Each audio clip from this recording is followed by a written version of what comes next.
Imagine a map where the Middle East is not fractured into dozens of fragile nations, but united under a single enduring banner. A map where the Bosporus still guards the beating heart of an empire, where Anatolia, Syria, Mesopotamia, and Egypt remain bound together, not as rivals but as provinces of one realm. An empire that withstood the storms of time, not by conquering the world, but by learning how to hold what it already possessed. What if the Ottoman Empire never collapsed? Close your eyes and picture the domes of Istanbul still crowned with the authority of a sultan, a parliament of many tongues debating under the same roof, soldiers marching not for expansion, but for the preservation of unity. The familiar borders of Turkey, Syria, Iraq, Lebanon, and Palestine do not exist. Instead, they are threads still woven into a single fabric that never tore apart. This is not a fantasy of global conquest, but a vision of endurance. A world where the Ottomans survived by reforming just enough,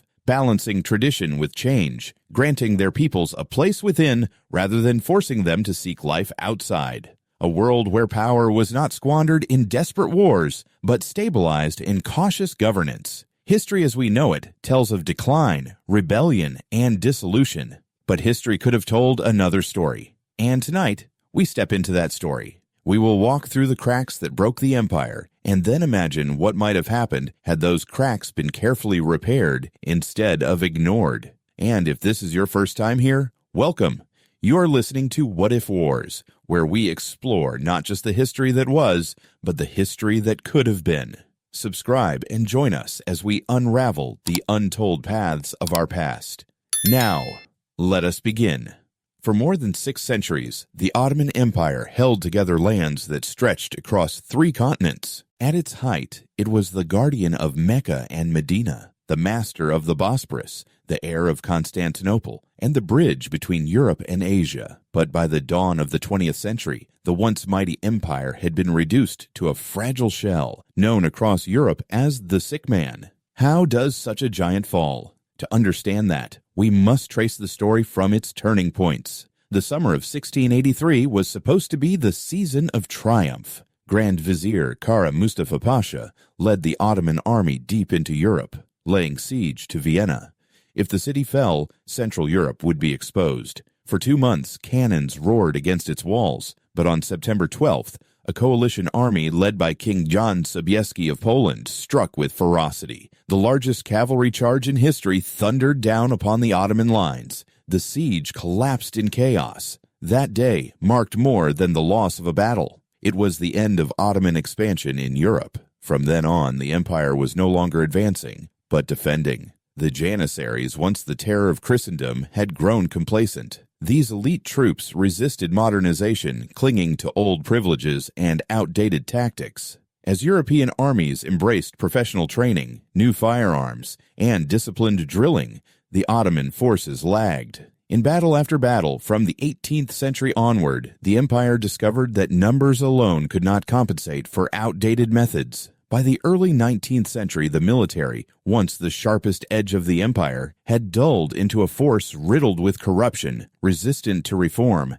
and often more a burden than a shield. The empire's wealth had long flowed from its position at the crossroads of trade. Caravans carried silks, spices, and precious goods through Ottoman lands. But as European ships sailed around Africa and across the Atlantic, the world's commerce shifted away. The great caravanserais of Anatolia grew quiet. By the 19th century, the empire faced crippling debts. European banks, especially in London and Paris, lent heavily to Istanbul. When the Ottomans could not repay, their customs revenues were placed under foreign supervision. The empire that had once commanded the riches of East and West now saw its own finances controlled by outsiders. Inside the palaces of Istanbul, power was increasingly consumed by intrigue. Sultans once led armies in person, but later rulers became isolated, shielded by courtiers and advisors who pursued their own interests. Provincial governors acted like independent rulers, enriching themselves while sending only a fraction of taxes to the capital. The machinery of government, once capable of administering vast lands, grew heavy and inefficient. Justice became uneven, corruption was rampant, and as the empire's subjects saw the weakness of their rulers, loyalty began to erode. The 19th century was the age of nations. Across Europe, peoples rose to claim independence from old empires. Inside Ottoman lands, the same fire spread. In 1821, the Greeks rose in rebellion. After years of bloodshed, with European support, Greece gained independence. Serbia, Bulgaria, and Romania followed, each chipping away at the Ottoman Balkans. The Balkan Wars of 1912 and 1913 delivered devastating losses, driving the Ottomans almost entirely out of Europe. Every uprising tore at the empire's foundations, revealing how fragile its bonds had become. The old system of holding diverse peoples together through the millet, separate communities with religious autonomy, no longer satisfied nations that demanded sovereignty. In 1914, the world erupted in war. The Ottoman leadership faced a desperate choice: stay out or join. Tempted by German promises of power and revenge against Russia, the empire entered the conflict. It was a gamble born of weakness and fear. At Gallipoli, Ottoman troops under Mustafa Kemal fought bravely, holding off the Allies. Yet elsewhere, disaster struck. British forces seized Baghdad. The Arab revolt, led by Sharif Hussein of Mecca and supported by T.E. Lawrence, shattered Ottoman authority in Arabia. On every front, the empire bled. By 1918, it was broken. The victors imposed the Treaty of Sèvres in 1920. It carved the Ottoman lands into zones of foreign control. Greece occupied western Anatolia. Armenia was promised independence. The Arab provinces were divided between Britain and France. Even Istanbul trembled under foreign shadows. It was the final humiliation. From this ruin, Mustafa Kemal Ataturk rallied Turkish nationalists, abolished the Sultanate, and proclaimed a republic. The empire that had ruled for 6 centuries was gone. The fall of the Ottomans was not sudden. It was a slow unraveling. Vienna, corruption, debt, nationalism, and the fatal decision of 1914. Each thread snapped until nothing remained. But history, as we know, is never fixed. At so many moments, a different choice, a deeper reform, a stronger leader might have altered the course. And so, we must ask, what if those cracks had been repaired? What if the Ottomans had endured, not by chasing conquest, but by securing stability? That is the world we now imagine. History is shaped by fragile decisions, moments where decline could have been halted, where survival was possible. The Ottoman Empire did not collapse overnight. It was worn down by weakness, hesitation, and misplaced choices. But what if, at the right moment, those choices had been different? The mid-19th century was a time of crisis, but also of opportunity. The Tanzimat reforms launched in 1839 sought to modernize the empire. New laws promised equality for all subjects, regardless of religion. Schools were opened, military reforms were drafted, railroads were envisioned. In our world, these efforts were strangled by resistance, from janissaries clinging to privilege, from elites fearful of losing power, from sultans who wavered. But imagine another path.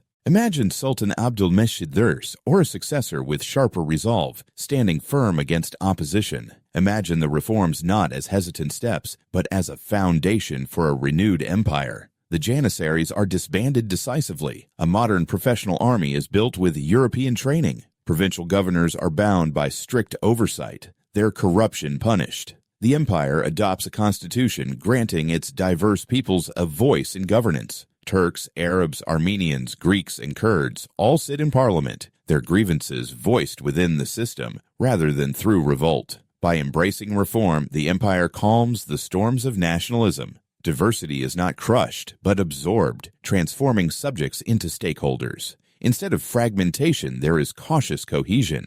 And then comes the moment that, in our world, sealed the empire's fate: the First World War. In 1914, the Ottoman cabinet faced immense pressure. Germany offered promises of strength. Britain and France demanded submission. In reality, the empire gambled and lost. But in this imagined world, wisdom prevails.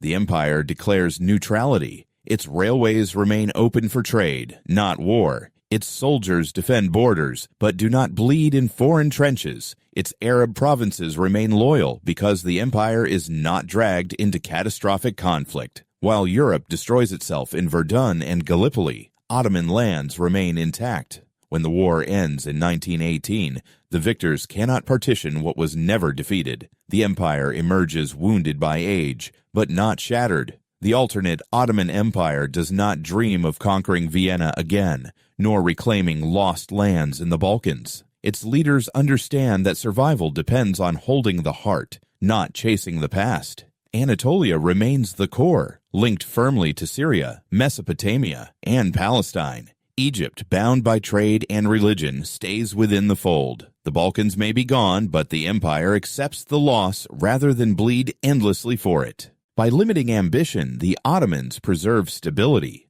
By focusing inward, they endure. Survival breeds opportunity. With reform and neutrality, the empire retains control of its natural gateways, the Bosporus, the Red Sea, and the oil fields of Mesopotamia. Its influence grows not through conquest, but through leverage. The Caucasus, unstable under Russian pressure, gravitates back toward Ottoman protection. Coastal North Africa, fragmented by colonial struggles, looks once more to Istanbul for support. These are not great conquests, but careful steps, extensions of influence close to home, where imperial authority is both natural and sustainable. The Ottoman Empire does not stretch beyond its reach. Instead, it fortifies what is already near. The empire that survives into the 20th century is not the same as the one that once marched to Vienna. It is smaller, humbler, but steadier. Its strength lies in balance. Balance between tradition and reform, between religion and secular law, between diversity and unity. In this timeline, the empire has transformed itself into a constitutional monarchy, parliamentary in spirit, imperial in form. The Sultan remains a symbol of continuity, but real governance flows through elected voices, military discipline, and bureaucratic efficiency. This is not a golden age of conquest. It is an age of persistence. And persistence for an empire that had stood for 6 centuries already is victory enough. Thus, in this imagined turning point, the Ottomans survive, not as conquerors of the world, but as guardians of their own. Their survival reshapes the map, stabilizes the region, and prevents the fractures that in our reality still echo a century later. And now, having pictured how the empire endures, we must turn to the natural question: what changes would this bring to the world around it? What consequences would ripple outward from an Ottoman Empire that never truly fell? That is where we go next. If the empire had endured, the world map of the 20th century would look very different. Not transformed beyond recognition, but steadier, less fractured, held together by the resilience of a state that chose survival over ambition. In our reality, the collapse of the Ottomans gave birth to artificial states, lines drawn by foreign diplomats after the Great War. Iraq, Syria, Lebanon, Jordan, Palestine, names born not from history, but from treaties in smoke-filled rooms. Their fragility became the seeds of future wars. But in this alternate world, those borders are never carved. The lands remain under the imperial umbrella. Baghdad is not the capital of a fragile new Iraq, but still a province reporting to Istanbul. Damascus remains a provincial hub, its governors accountable to the parliament of a larger whole. Without partitions, the endless disputes over borders are muted. The region does not escape conflict, but the center holds. The Ottomans, by maintaining continuity, deny the world the chaos of disintegration. Few regions bear heavier scars in our history than Palestine. The fall of the Ottomans opened the door to British control, to the Balfour Declaration, and eventually to the birth of Israel amid war and displacement. But if the empire survives, the land remains Ottoman. The millet system, imperfect but functional, grants religious communities autonomy. Jews, Christians, and Muslims live under the same imperial authority, their disputes managed by institutions that had centuries of precedent. Does this erase tension? No. But without British promises and sudden partition, the violent upheavals of 1948 never come. Jerusalem remains contested but not broken by war. Instead of being the epicenter of one of the world's deepest divides, it remains an imperial city, shared uneasily, yet managed under a single crown. In our reality, Britain seized Egypt in 1882, turning it into the lifeline of empire through the Suez Canal. But with stronger reforms and steadier rule, the Ottomans do not let Egypt slip so easily. The Khedives remain vassals, but not puppets of London. The Suez Canal, opened in 1869, stays under Ottoman supervision, becoming a source of immense leverage. European powers may pressure, but an Ottoman Egypt, stable and bound to Istanbul, means Britain does not command the canal unchallenged. The empire gains revenue, influence, and bargaining power, not global dominance, but a firm hold on one of the world's key arteries. The Balkans were always restless. Serbia, Bulgaria, Greece, all dreamed of independence. In our timeline, those dreams succeeded, fueled by nationalism and foreign backing. But in this alternate history, Ottoman reform and cautious autonomy soften the drive for rebellion. Greece may still break free, but Bulgaria and Serbia are held by compromise, given local authority while remaining within the imperial fold. The Balkan Wars of 1912 and 1913, disasters that stripped the Ottomans of Europe, never erupt with such force. The Balkans remain turbulent, but not torn away. The empire retains a foothold in Europe, not as conqueror, but as caretaker. The discovery of oil in the early 20th century changed the destiny of the Middle East. In our history, foreign companies, British, American, French, controlled the wells, shaping the politics of the region. But under a surviving empire, Mesopotamia's oil belongs to Istanbul. The revenues flow into the imperial treasury. They build railroads, schools, and modern infrastructure. The Ottomans do not become a global oil empire, but they become secure, able to sustain their army, pay their debts, and avoid dependence on European loans. Oil becomes the lifeline of stability, the quiet strength of endurance. And what of the wars that consumed the 20th century? In our timeline, the empire collapsed during World War I, but in this alternate history, by remaining neutral, it avoids destruction. It emerges from the conflict weakened but intact. World War II still erupts in Europe, born from other causes. But the Ottomans stay clear, their lands spared from invasion. Istanbul becomes a city of diplomacy, where envoys from Berlin, London, and Moscow pass through, each seeking favor, none gaining control. The empire does not dominate these wars, but it survives them, its greatest achievement. When the Cold War dawns, the Ottomans stand between East and West. The Soviet Union eyes the Bosporus. The United States courts the empire for its oil and strategic location, but the Ottomans do not play the role of global superpower. They remain regional guardians, balancing alliances carefully, refusing to become anyone's pawn. Their neutrality makes them a buffer state, keeping the Cold War's sharpest edges from slicing into the Middle East. The endurance of the empire also means the endurance of its traditions. The call to prayer still rises over Istanbul, but so too do the voices of Christians and Jews in their own quarters, protected under the imperial system. The parliament debates in multiple tongues. Ottoman identity becomes less about conquest, more about coexistence. Universities in Cairo, Damascus, and Istanbul produce scholars who stay home, rather than fleeing instability. The empire is not a utopia, but it offers enough stability to prevent the intellectual drain that crippled the region in our reality. Art and architecture continue to evolve. Instead of abandoned palaces and decaying mosques, they remain alive with patronage. A cultural continuity endures, unbroken by collapse. And now, look around you. Imagine 2025, not in the fractured Middle East we know, but in one where the Ottoman banner still flies. Turkey, Syria, Iraq, and Lebanon are not separate states, but provinces of one empire. The Sultan is still enthroned, a constitutional monarch presiding over a parliament of many peoples. Jerusalem remains contested, but not divided by walls of war. Cairo is still an imperial jewel, linked to Istanbul by commerce and governance. This empire is not rich beyond measure, nor free of problems. It faces dissent. It struggles with reform. It negotiates with powerful neighbors. But it survives. It holds. And in holding, it prevents the century of instability that followed its collapse in our reality. Thus, the consequences of an Ottoman survival are not of world domination, but of continuity. No artificial borders carved by foreigners. No endless cycle of coups and invasions. The region remains complex but steadier, more cohesive,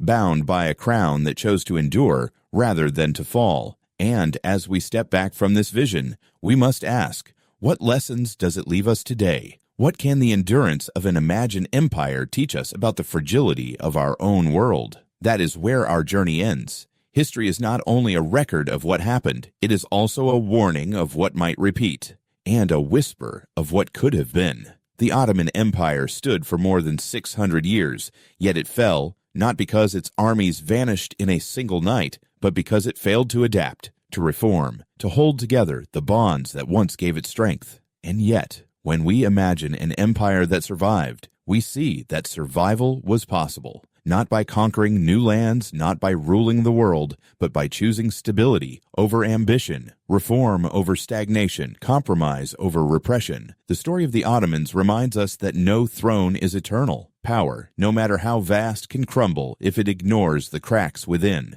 The empire that once shattered Constantinople's walls fell centuries later to its own weaknesses, corruption, complacency, and the failure to listen to its peoples. The lesson is clear. Nations do not fall only to enemies at their borders. They fall to decay within. The Tanzimat reforms offered the Ottomans a lifeline. They could have modernized the army, stabilized finances, and united diverse peoples under a shared identity. In our imagined survival, those reforms succeed, and the empire endures. But in our reality, hesitation and resistance strangled change. The empire entered the 20th century unprepared, and the Great War finished what corruption had begun. The lesson is timeless. Survival belongs to those who adapt. Empires, like people, must evolve or fade. For centuries, the Ottomans ruled over Turks, Arabs, Greeks, Armenians, Kurds, Jews, and many more. When nationalism rose, the empire chose suppression over integration,